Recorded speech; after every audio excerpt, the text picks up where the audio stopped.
ಬೆಳ್ತಂಗಡಿಯಲ್ಲಿ ನಡೀತಾ ಇರುವಂತಹ ಅನ್ಯಾಯ, ಅನಾಚಾರ ಇವುಗಳ ವಿರುದ್ಧ ಕೆಲವೊಂದಿಷ್ಟು ಜನ 10-13 ವರ್ಷಗಳಿಂದ ನಿರಂತರವಾಗಿ ಹೋರಾಟ ಮಾಡ್ತಾ ಬರ್ತಾ ಇದ್ದಾರೆ. ಆದರೆ ಇವೆಲ್ಲ ಹೋರಾಟದ ಸದ್ದಡಗಿಸಿದರೆ ಇನ್ಯಾರಿದ್ದಾರೆ ನಿಮ್ಮನ್ನು ಕೇಳೋದಕ್ಕೆ? ನಿಮ್ಮನ್ನು ಜೈಲಿಗೆ ಹಾಕಿದರೆ, ಎಸ್ಪೆಷಲಿ ನಾವು ಮಹೇಶ್ ಶೆಟ್ಟಿ ತಿಮ್ಮರೋಡಿ ಅವರ ಗಡಿಪಾರು ವಿಚಾರ ಗಮನಿಸ್ಬೋದು, ಅಥವಾ ಗಿರೀಶ್ ಮಠಣ್ಣವರನ್ನ ಈ ದಕ್ಷಿಣ ಕನ್ನಡ ಜಿಲ್ಲೆಗೆ ಬಾರದಂತೆ ನಿಯಂತ್ರಿಸ್ತಾ ಇರುವಂತಹ ಕೆಲವೊಂದು ಶಕ್ತಿಗಳ ವಿಚಾರವನ್ನು ಗಮನಿಸ್ಬೋದು. ಸೊ ಏನೇ ಇರಲಿ, ಇವೆಲ್ಲ ಈ ನಾಯಕರು ಯಾರು ಇಲ್ಲ ಅಂತಿದ್ರೆ ಬೆಳ್ತಂಗಡಿಯ ಆ ಒಂದು ಮಿಸ್ಟೀರಿಯಸ್ ಪ್ರಕರಣಗಳ ಬಗ್ಗೆ ಬೆಳಕಿಗೆ ತರೋದಕ್ಕೆ ಯಾರು ಇಲ್ವಾ ಅಂತ ಕೇಳ್ತಾ ಇರುವಾಗಲೇ ಬೆಳ್ತಂಗಡಿಯ ಹೃದಯ ಭಾಗದಲ್ಲಿ ಮಹಿಳಾ ಮಣಿಗಳು ಕೊಂದವರು ಯಾರು ಎನ್ನುವಂತಹ ದೊಡ್ಡ ಸಮಾವೇಶವನ್ನು ಮಾಡಿದರು. ಸೊ ಇವಾಗ ಮತ್ತೆ ಪತ್ರಿಕಾಗೋಷ್ಠಿ ಮಾಡ್ತಾ ಇದ್ದಾರೆ.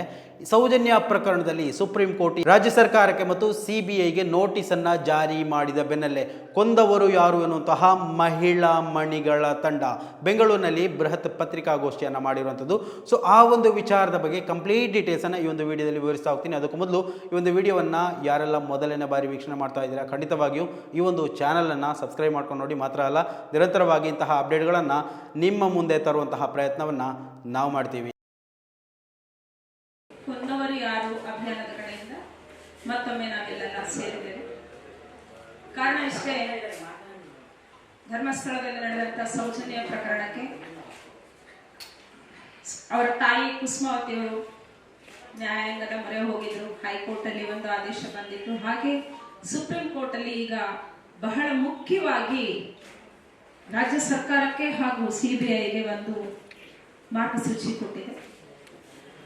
ಅದನ್ನ ನಾವು ಸ್ವಾಗತಿಸ್ತೀವಿ ಹಾಗೂ ಶ್ಲಾಘಿಸ್ತೀವಿ. ಹಾಗೆ ಎರಡನೇದಾಗಿ,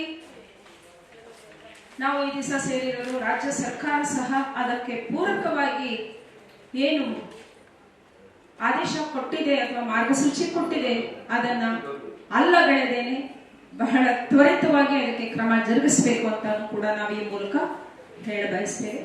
ಇತ್ಯಾದಿ ಇನ್ನೆಲ್ಲ ವಿಷಯಗಳು ಅದರಲ್ಲಿ ಏನ್ ಚರ್ಚೆ ಆಗ್ತಾ ಇದಾವೋ ಅವೆಲ್ಲ ಇನ್ ಮುಖ್ಯ ಅಲ್ಲ ಅಂತ ಹೇಳಿ ಅನ್ನಿಸ್ತು. ಹಾಗಾಗಿರೋದ್ರಿಂದ ನಾವು SITಯ ಪ್ರಧಾನವಾದಂತ ಗುರಿ ಮಹಿಳೆಯರ ಮೇಲೆ ನಡೆದಿರುವಂತಹ ದೌರ್ಜನ್ಯ ಪ್ರಕರಣಗಳನ್ನ ತಳಮೂಲಕ್ಕೆ ಇಳಿದು ಪರಿಶೀಲನೆ ಮಾಡಿ ಸಂಪೂರ್ಣವಾದಂತ ತನಿಖೆ ಒಳಪಡಿಸಿ ಅದನ್ನ ಗುರಿ ಮುಟ್ಟಿಸಬೇಕಾಗಿರುವಂತದ್ದು SIT ತನಿಖೆಯ ಪ್ರಮುಖ ಉದ್ದೇಶ ಆಗಿರಬೇಕು. ಅಲ್ಲಿ ಇನ್ಯಾವುದೂ ಕೂಡ ಮಧ್ಯಪ್ರವೇಶ ಮಾಡಬಾರದು, ಧರ್ಮ ಅಥವಾ ರಾಜಕೀಯ ಯಾವುದೂ ಅದರಲ್ಲಿ ಮಧ್ಯ ಬರಬಾರದು ಅನ್ನುವಂತ ಆಗ್ರಹವನ್ನು ಇಟ್ಕೊಂಡು ನಾವು ನಿರಂತರವಾಗಿ ಆಗಸ್ಟಿಂದ ಈಗಿನ ತನಕ ನಾವು ಕೆಲಸ ಮಾಡ್ತಾ ಬಂದಿದ್ದೀವಿ. ಇದರಲ್ಲಿ ಬಹಳ ಮುಖ್ಯವಾದಂತ ಅನೇಕ ಚಟುವಟಿಕೆಗಳನ್ನ ನಡೆಸಿದೀವಿ. ಬೆಂಗಳೂರಿನಲ್ಲಿ ಕರ್ನಾಟಕದ ಬೇರೆ ಬೇರೆ ಭಾಗಗಳಲ್ಲಿ ಜನರ ಜೊತೆಲಿ ಸಂವಾದಗಳನ್ನ ನಡೆಸುವಂಥದ್ದು, ಇಲ್ಲಿ ಅದಕ್ಕೆ ಸಂಬಂಧಪಟ್ಟ ವರದಿಗಳನ್ನ ಬಿಡುಗಡೆ ಮಾಡಿರುವಂಥದ್ದು, ಸರ್ಕಾರದ ಹಂತದಲ್ಲಿ ಅನೇಕ ಮಂದಿಯನ್ನು ಭೇಟಿಯಾಗಿ ಅವರಿಗೆ ವಿಚಾರಗಳನ್ನ ಮನವರಿಕೆ ಮಾಡುವಂತ ಪ್ರಯತ್ನ ಮಾಡಿದ್ದಲ್ಲದೇನೆ ಕಳೆದ ಡಿಸೆಂಬರ್ 16ನೇ ತಾರೀಕು ಬೆಳ್ತಂಗಡಿಯಲ್ಲಿ ಮಹಿಳಾ ನ್ಯಾಯ ಸಮಾವೇಶವನ್ನ ಆಯೋಜನೆ ಮಾಡೋದ್ರ ಮೂಲಕ ನಾವು ಈ ಎಲ್ಲ ವಿಷಯಗಳನ್ನು ಕೂಡ ಆಗ್ರಹ ಮಾಡಿದ್ವಿ. ಅದರ ನಂತರದಲ್ಲೂ ನಿರಂತರವಾಗಿ ಈ ವಿಚಾರವನ್ನು ಇಟ್ಕೊಂಡು ಎಲ್ಲಾ ಅಧಿಕಾರಿಗಳ ಮಟ್ಟದಲ್ಲಿ ಇಲ್ಲಿ SIT ರಚನೆ ಆದಾಗ ಅದರ ಆದೇಶದಲ್ಲೇ ಮೂಲ ಪ್ರತಿಯಲ್ಲಿ ಹೇಳುತ್ತೆ, SIT ಕಳೆದ 20 ವರ್ಷದಲ್ಲಿ ನಡೆದಿರುವಂತಹ ಎಲ್ಲ ಪ್ರಕರಣಗಳನ್ನ ಈ ತನಿಖೆ ವ್ಯಾಪ್ತಿಗೆ ತಗೊಳ್ಬಹುದು ಮತ್ತು ಇದನ್ನ ಸಮಗ್ರವಾಗಿ ತನಿಖೆ ಮಾಡಬೇಕು ಅಂತ ಹೇಳಿ ಆದೇಶದ ಮೂಲ ಪ್ರತಿಯಲ್ಲಿ ಹೇಳೋದ್ರಿಂದ ಅದಕ್ಕೆ ತಕ್ಕನಾದಂತ ರೀತಿಯಲ್ಲಿ ಈ ತನಿಖೆ ನಡೀಬೇಕು ಅನ್ನುವಂಥದ್ದನ್ನ ಇಟ್ಕೊಂಡು ಈ ವರ್ಷದಲ್ಲೂ ಕೂಡ ಈ ಜನವರಿಯಿಂದ ಮುಂದಿನ ದಿನಗಳಲ್ಲೂ ಕೂಡ ನಾವು ಮುಖ್ಯ ಕಾರ್ಯದರ್ಶಿಗಳನ್ನ ಭೇಟಿಯಾಗೋದ್ರಿಂದ ಹಿಡ್ಕೊಂಡು SIT ಮುಖ್ಯಸ್ಥರನ್ನ ಭೇಟಿಯಾಗೋದ್ರಿಂದ ಹಿಡ್ಕೊಂಡು DIG ಅವ್ರನ್ನ ಭೇಟಿಯಾಗಿರೋದ್ರಿಂದ ಹಿಡ್ಕೊಂಡು ಈ ತರದ ಎಲ್ಲ ಬಗೆಯ ಪ್ರಯತ್ನಗಳನ್ನ ನಾವು ನಿರಂತರವಾಗಿ ನಡೆಸ್ತಾ ಬಂದಿದ್ದೀವಿ. ತಾರೀಕು ಹೈಕೋರ್ಟ್ ಒಂದು ತೀರ್ಪನ್ನು ಕೊಟ್ಟಿದೆ. ಅದರಲ್ಲಿ PIL ಏನು ದಾಖಲಾಗಿತ್ತು, ಕುಸುಮಾವತಿ ಅವರು ದಾಖಲು ಮಾಡಿದಂತ PIL ನಲ್ಲಿ 74 ಪ್ರಕರಣಗಳಿಗೆ ಸಂಬಂಧಪಟ್ಟಂತ ವಿಚಾರವನ್ನು ಹೈಕೋರ್ಟ್ ಹೇಳಿದೆ. ಸುಪ್ರೀಂ ಕೋರ್ಟ್ ನಲ್ಲಿ ಸೌಜನ್ಯ ತಾಯಿ ಕುಸುಮಾವತಿ ದಾಖಲಿಸಿದಂತ ಪ್ರಕರಣದಲ್ಲಿ ಮರು ತನಿಖೆ ಮಾಡೋದ್ರ ಬಗ್ಗೆ ಸರ್ಕಾರ ಮತ್ತು CBI ಅಭಿಪ್ರಾಯ ಏನು ಅಂತ ಕೇಳಿದೆ.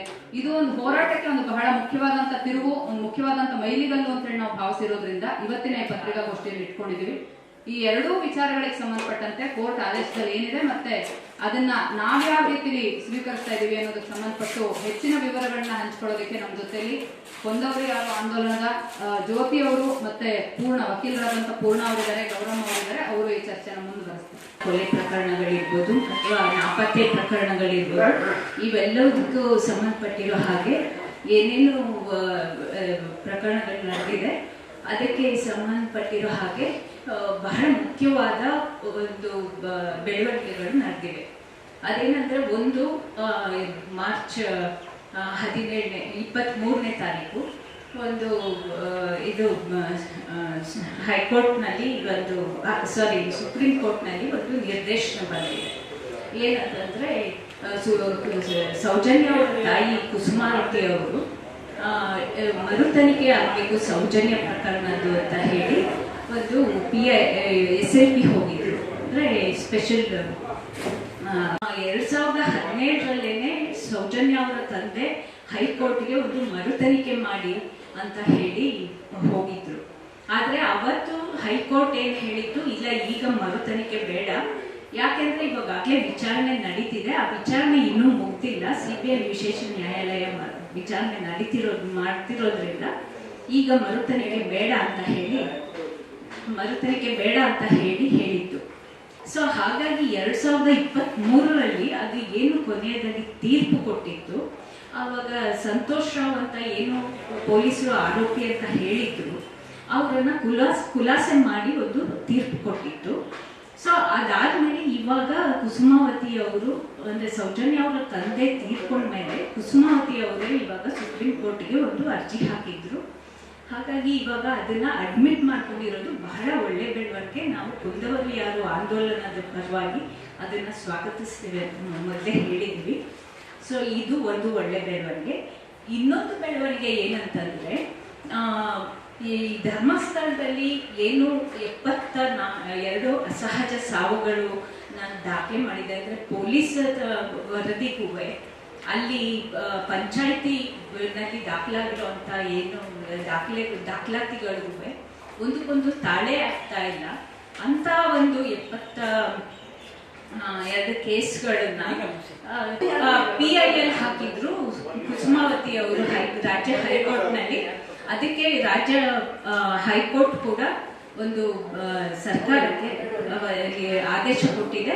ಇದ್ರ ಬಗ್ಗೆ ಈ ಏನು 72 ಕೇಸ್ಗಳಿದೆ ಆ ಕೇಸ್ಗಳ ಬಗ್ಗೆ ನಮಗೆ ಸಂಪೂರ್ಣವಾದ ಮಾಹಿತಿ ಕೊಡಿ ಅಂತ ಹೇಳಿ.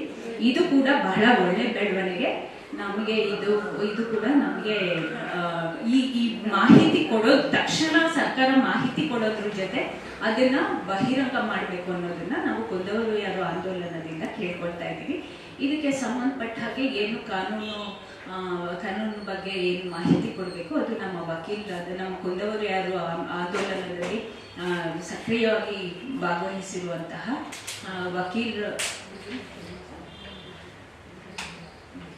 ಅದರ ಬಗ್ಗೆ ವಕೀಲರಾದಂತಹ ಪೂರ್ಣ ರವಿಶಂಕರ್ ಅವರು ಮುಂದೆ ಮಾತಾಡ್ತಾರೆ. ಬಂದವರು ಎಲ್ರಿಗೂ ಜ್ಯೋತಿ ಅವರು ಹೇಳಿದ ಹಾಗೆ ಈ ಒಂದು ಬೆಳವಣಿಗೆ ತುಂಬಾನೇ ಮುಖ್ಯವಾದಂತಹ ಒಂದು ಬೆಳವಣಿಗೆ.